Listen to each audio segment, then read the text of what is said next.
श्रीमद कुंज विहाणे नमः। श्री स्वामी हरिदास विजय तीर्थराम। हमारी बुद्धि ने हमें तर्कों कुतर्कों के द्वारा उलझा दिया है। हम सब धार्मिक हैं, प्रत्येक व्यक्ति को सत्य मालूम है, सब बुराई को त्यागने को कहते हैं, सब पुण्य के मार्ग पर चलकर अपने कल्याण की बातें करते हैं, सब माया को त्यागने योग्य बताते हैं, परंतु वास्तव में हमें अपने अतिरिक्त कोई भी भला व्यक्ति दिखाई नहीं देता। सभी में नाना प्रकार के दोष भरे हैं। पता नहीं लोग अच्छी बातों को कब ग्रहण करेंगे।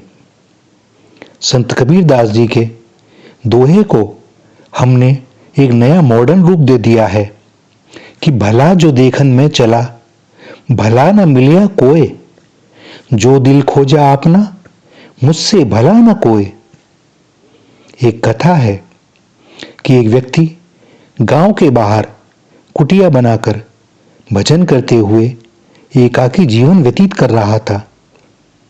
संध्या समय गांव के कुछ लोग आकर बैठ जाते और कथा प्रवचन होने लगते। एक दिन एक व्यक्ति आया, बड़ा ही उदास रुदन करता हुआ। साधु ने कहा, क्या बात है? वह बोला, बाबा, मेरा जवान लड़का नहीं रहा, अब ये जीवन भार हो गया है। हर समय उसकी स्मृति हृदय को पीड़ा देती रहती है। आप ही बतलावें, मैं कैसे धीरज धरूं? बाबा बोले, सब माया का खेल है। कौन बाप कौन बेटा, तेरे प्रारब्ध में यह भोग लिखा था, इसे सहन कर और हरि का सुमिरन कर। कुछ दिनों बाद बाबा की बकरी मर गई। संध्या समय जब वही व्यक्ति सत्संग के लिए आया तो पाया कि बाबा तो जार जार आंसू बहा रहे हैं। क्या हुआ बाबा? अरे बकरी मर गई भाई।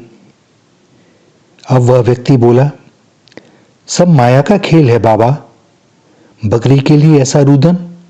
आपने ही तो मेरे बेटे के मरने पर मुझे सांत्वना दी थी और समझाया था कि किसके साथ क्या संबंध है, कौन बाप कौन बेटा, सब प्रारब्ध का खेल। बाबा बोले, यही तो अंतर है कि वो तेरा बेटा था, किंतु यह बकरी तो मेरी थी। हम यही जीवन भर करते हैं। हमारे पास जितना ज्ञान है नहीं, हम उससे अधिक बांट देते हैं। सारा ज्ञान दूसरों के लिए, और कामना करते हैं कि कोई भी सार्थक पहल सामने वाला व्यक्ति ही करे। भला बने तो सामने वाला, माया और मोह को त्यागे तो सामने वाला। वाह, हम कितने चतुर हो गए हैं। किंतु हमारी यही चतुराई हमें अपने आचरण को सुधारने नहीं देती, हमें सन्मार्ग पर चलने नहीं देती, हमारे कल्याण की राह में अवरोधक बन जाती है। प्रभु ने ज्ञान और धन दोनों ही सदुपयोग के निमित्त दिए हैं, किंतु हम उनका कैसा दुरुपयोग कर रहे हैं कि जिस ज्ञान की आवश्यकता हमें अपने आचरण और चरित्र को सुधारने के लिए है, वह हम संपूर्ण रूप से अन्य लोगों को बांट देते हैं। यहां तक कि राह चलते को भी ज्ञान देने का एक भी मौका नहीं छोड़ते। और धन, जो अपनी आवश्यकता की पूर्ति होने के बाद अन्य लोगों के कार्य में आने के लिए है, सदुपयोग के लिए है, उसे हम छिपाकर रखते हैं। साथ ही दूसरों की धन संपत्ति भी किस प्रकार अपने कब्जे में आवे, उसके लिए अपनी विशेष बुद्धि का प्रयोग करने में कोई कोताही नहीं बरतते। अपने पास रखना चाहिए था ज्ञान, सो रखा नहीं, बांट दिया।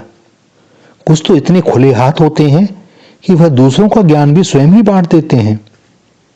और जो बांटना चाहिए था, अतिरिक्त धन संपन्नता, किसी की आवश्यकता की पूर्ति करनी थी, उसे छिपा लिया। वरन इतना ही नहीं, दूसरों का भी हत्या लिया।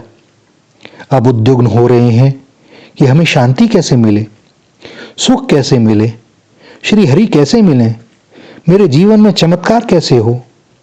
सत्य तो यही है कि जो बांटोगे वही सहस्त्र गुना होकर वापस मिलेगा। मान बांटोगे तो मान मिलेगा, वैर बांटोगे तो वैर मिलेगा, सुख बांटोगे तो सुख मिलेगा और दुख बांटोगे तो दुख मिलेगा। सब हमारा ही किया धरा और केवल हम ही इसके जिम्मेवार हैं। कुछ पढ़ा, कुछ सुना, कुछ देखा, कथाएं सुनी, प्रवचन सुने, फेसबुक और व्हाट्सएप पर सत्संग किया। कुछ स्नेहीजन ने लिखा, आप जो पोस्ट डालते हैं वह हमें व्हाट्सएप पर भेज दिया कीजिए, हम उसे आगे फॉरवर्ड कर देंगे। देखा, अच्छी बातों को हम फॉरवर्ड कर देते हैं और स्वयं जैसे हैं वैसे ही बने रहते हैं। आचरण में सुधार हुआ ही नहीं और बुद्धि को अहम हो गया कि हमें तत्व ज्ञान की प्राप्ति हो गई। जीवन सुखमय है, बस अब क्या, अब कोई अच्छा गुरु मिल जाए तो बस बेड़ा पार। सत्य कहूं तो अब कोई सच्चा गुरु मिलना कठिन, क्योंकि मस्तिष्क अब रीता ना रहा और भरे हुए में कुछ भरने का अभिनय सच्चा गुरु तो न कर सकेगा। चाक पर से कोई अधबना मिट्टी का पात्र उतार लिया और अब कहो कि इससे सुंदर सी कलाकृति बना दो। कठिन है किंतु संभव है, क्योंकि मिट्टी की अपनी स्वयं की मान्यता नहीं है। जैसा सृजक चाहे वह अब भी बन सकती है, किंतु अपनी बुद्धि और मान्यताओं को त्यागना बड़ा कठिन है। सो अब सच्चे गुरु के प्रति श्रद्धा होनी बड़ी कठिन है। भरा हुआ ज्ञान तौलता है प्रतिक्षण गुरु को, कसौटी पर कसना है स्वयं को और कस रहे हैं गुरु को। दुर्लभ के पाने की इच्छा से गुरु के पास जाना हो तो पहले स्वयं को रीता कर लेना, छोटे बालक की तरह। भूल जाना जो अब तक देखा पढ़ा सुना। यदि स्मरण रहा तो वही बनेगा बाधक लक्ष्य प्राप्ति में। मैं कुछ नहीं जानता, गुरु की शरण में हूं। सीखना यहीं से प्रारंभ होगा। जो पहले देखी सुनी पढ़ी वही बातें फिर से आवेंगी, किंतु भगवत गुरु कृपा से अपने सही अर्थों में अपने मूल रहस्यों को अनावृत करती। कथाओं के पात्रों का पक्ष लेकर तलवारें न निकलेंगी, शास्त्रार्थ की इच्छा न होगी, वरन अपने स्वभाव को जांचने की मौन परीक्षा होगी। इस जगत में हर प्राणी अपना गुरु ही दिखाई देगा। सभी उस परम तत्व की ओर संकेत कर रहे हैं मानो। ग्लेशियर से निकली बल खाती नवयौवना नदी कैसे मौन आलिंगन करती है अपने समंदर का। जन्म और मृत्यु, सुख और दुख, सृष्टि का जीवन चक्र कहीं ठहरता नहीं जब तक वे ही ना चाहें। कहीं कुछ स्थायी नहीं और हम यहां एक घर बनाने के लिए संपूर्ण जीवन नष्ट कर देते हैं। ज्ञान बांटना बहुत सरल है, किंतु ज्ञानी होना बहुत कठिन। एक ही ब्रह्म सब में भास रहा है और हम भगवान को खोज रहे हैं। भगवान को पाना बहुत सरल है, किंतु सरल होना बहुत कठिन है। किसे खोज रहे हो? स्वयं को खोजो और विश्वास मानो कि एक दिन परमात्मा को पालोगे। जिस दिन परमात्मा को खोजते खोजते स्वयं को खो दोगे, उस दिन देखोगे कि जगत में, अखिल ब्रह्मांड में उनके अतिरिक्त कुछ है ही नहीं। परमात्मा की प्राप्ति में कोई यदि बाधक है तो हम स्वयं ही हैं। जब तक स्वयं के कर्ता होने का अभिमान है और एकमात्र उन्हीं को पाने का जीवन में उद्देश्य नहीं है और उद्देश्य की प्राप्ति हेतु अंतर में तड़प नहीं है, तभी तक का बिछोह है। वे किसी भी साधन का फल नहीं है। हां, साधन अवश्य ही पात्रता विकसित होने में सहायक होते हैं, किंतु वे जब भी मिलते हैं कृपा से ही मिलते हैं, सभी नियम साधनों से परे। हृदय में ऐसी तड़प उठे कि जीवन दुश्वार हो जाए, ऐसा विरह हो कि नयनों से उस छवि के अतिरिक्त कुछ दिखाई ही ना दे।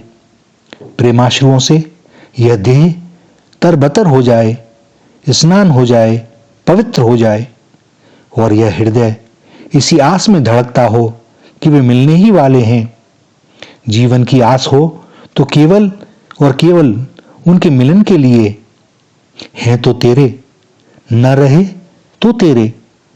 जिस दिन वह क्षण हमारे जीवन में घटित होगा, वे मुस्कुराते हुए मिल जाएंगे, हाथ पकड़ लेंगे, लगा लेंगे हृदय से। श्री राधा, श्री राधा, श्री राधा।